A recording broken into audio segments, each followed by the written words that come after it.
All right, today I've got literally one step left to getting my boat all completely ready for the season, and that's to install my Brew City CT360 mount. I've already installed the new Active Target 2 from Lowrance, and literally all I have to do is put this Brew City pole on the rail, which is what I've chosen today. For a Ranger 620, 621, normally in the back, we're running a 360-1184, which is the rail mounted adapter. So I'm going to walk you through today how exactly to mount that, literally by following the instructions that Brew City sends in the box. So first thing is, we're just going to get everything out of this box and get it out here on my work table so I know the different parts and pieces I've got to deal with. Your instructions with all the Brew City poles are going to be wrapped up on the pole itself. You can see right there, there's the instruction packet. I'm going to take this apart and then we're going to literally follow the instructions. In the package, you are going to have your pole with tilt handle. You're going to have your Cobra clips with zip ties. You're going to have your base, the rail bottom, and a cross shaft with the four bolts that attach everything. As going through the instructions here, first thing it says, tools needed: 5/32 T-handle Allen wrench, 3/16 T-handle Allen wrench, 3/8 nut driver or wrench, 7/16 nut driver or wrench, side cutters, and maybe a hacksaw. I've got all these tools laid out. We're going on to step 2, rail mount only. If the rail is 7/8 Ranger and Warrior boats, you will need to slide the plastic sleeve on the rail to mount the base. So that's what we've got is a Ranger 620, so we'll be using the 7/8 rail mount. And for the rail mount only, if we've got a 7/8, we need to use the plastic sleeve that is included. That gets slid over the top of the rail, and then we're literally going to mount the base on the rail using the 1-inch Allen screws and the 3/16 T-handle Allen wrench to tighten it up. This plastic sleeve literally gets inserted over the top of your rail. I like to put mine right here on the rail. It's in front of 2 of my rod holders, easy access for my chair. The rail adapter goes on the bottom, and the top piece goes right over the top of that. Literally insert each one of the Allen screws. I like to get them just snug enough so that this will sit up here. We can still work with it. It's not going to move around. So we've got the bottom piece with the plastic insert, top piece all mounted using the 3/16 T-handle. Make sure the large handle on the base looks loose and the handles are ratcheting. If needed, lift the handle to adjust the position. One thing with Brew City that's super nice and most people don't even realize is all of the handles are ratcheting. So if you lift these up, you can see where I can put it in any position. So we're going to loosen that handle up. There we go, and then pull the pin out. So after grabbing the cross shaft, it says lift the pin, slide the cross shaft into the base, making sure the knuckle that the long shaft will slide through is clear of the side of the boat, is in a vertical position.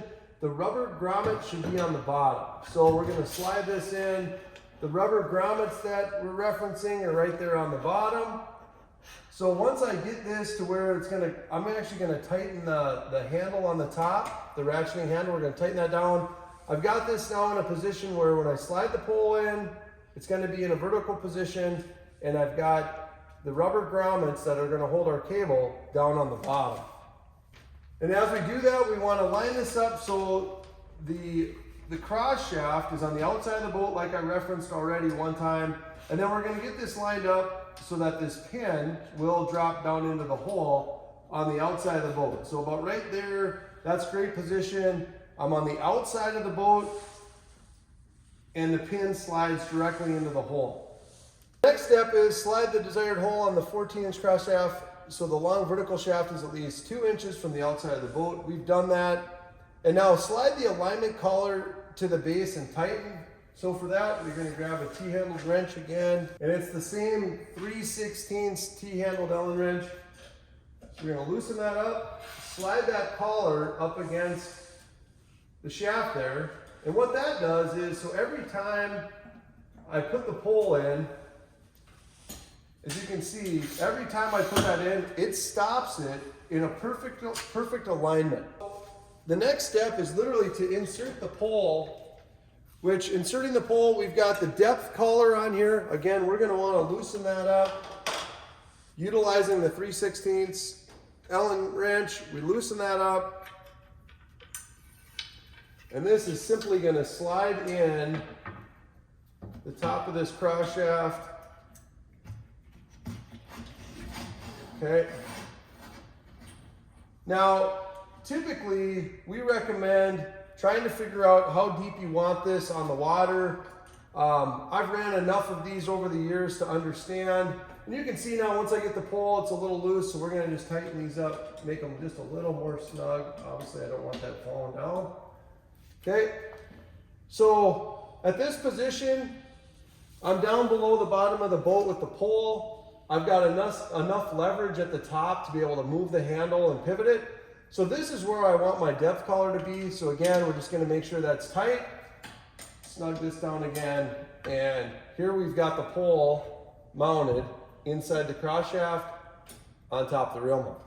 For the rail mount only, it says level the long shaft while still in the vertical position. Once level, tighten the rail mount fully, which is what we've been working on. Tighten each bolt a little bit, rotate each bolt until fully tight. Again, recommending the T-handle Allen wrench. And that's what we've done. This is still fairly loose, so we're just going to go around and tighten each one of these Allen screws at the top. So now we're ready to mount the transducer onto the pole. Since I'm using a Lowrance Active Target 2, it comes with the mounting hardware for the shaft of a trolling motor, which is exactly the same diameter as our pole. So this is the mount I'm going to use. So we're going to grab that T-handled wrench, loosen this up, and install this on the pole now.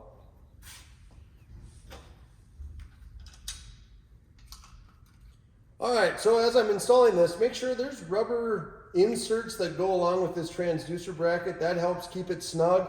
So we're going to make sure that those are still set in place. I've raised up the pole just to make it a little bit easier to deal with here. And so we've got this inserted. And then it's as simple as tightening each one of those Allen screws. Biggest thing with mounting this transducer bracket on the pole is we want to make sure that this pole, the arrow, is lined up 100% with where the forward position on this transducer is. So if you see right now that arrow is pointed completely perpendicular with the outside of the boat at 90 degrees, and that's where I've got this transducer bracket mounted. So now I can adjust that, get it tightened down, it's in the right position, just get that snug. We've got the transducer bracket snug and in line with the arrow. So we're moving on to the next step. Take the two grommets off and put the cable inside the grommets and reattach. Use a 3/16 Allen wrench and a 7/16 nut driver or wrench. So with the shaft in the desired depth, make sure to leave enough slack in the cable so the shaft can be spun in a full 360. So this is when we're just simply going to loosen up the nuts on the bottom here with the grommets. All right, once I got these off, I'm just going to simply grab my transducer and cable, run the desired length, which is about right there. I'm going to run the cable in through there, each one of those grommets, and then reattach. Okay, now that I got the cable running through each one of these grommets, I'm simply going to grab my 7/16 wrench and my 3/16 Allen wrench and tighten those down. Moving on to the next step, which we've got highlighted as new. Part of the reason is when this first started, we were using a shrink wrap process. Now we've got these new Cobra clips. They're a phenomenal clip to hold your cable in place without damaging, and then we can run a zip tie over it. So we're going to use these Cobra clips. It says attach the Cobra flex route guides on transducer cable. The zip ties go underneath the cable. Put the cable guides, transducer, and zip ties on a 60-inch pole spaced evenly up, halfway up the pole. the pole needs to be able to slide halfway to stow. There has to be a small loop between the bottom guide and the transducer. The transducer needs to be able to freely rotate. If you're using the Humminbird Mega Live, you're not going to want to use these because use the guides that are already attached to the cables. So we're going to install the Cobra clips. The new Active Target 2 is really a simple process as they've brightened up the mounting to align it onto the bracket with bright white lights, which we'll show you. But right now this would be in the scout position, and you can see that by having the white lines attached. My transducer attached to the bracket on the pole, cable is ran. We're going to run these Cobra clips. So we just simply insert the cable into those clips. We're going to give ourselves a little slack, make sure that there's cable there to rotate it between the forward or down position and the scout. So we've got a little slack there. The zip ties insert behind the cable, so that clip is just there. So there's no pressure from the zip tie on the cable itself. They just simply run through these clips, protecting your cable, but yet making it be able to be snug onto the pole. So with the two Cobra clips attached, now I want to just double check to make sure that when I want to store and secure this to run down the lake, that I've got plenty of cable and to find out where exactly I need to put my other ones. So when I'm going to be on the lake, I'm going to adjust this up and slide the pole here. So I'll tighten that down in that position, tighten this one down, and then that's roughly how much cable that will be left on the back of that. So right now you can see I've got a slack cable here, so I can adjust this up into the Scout, which I'll just demonstrate now. Should have enough cable there, which I do.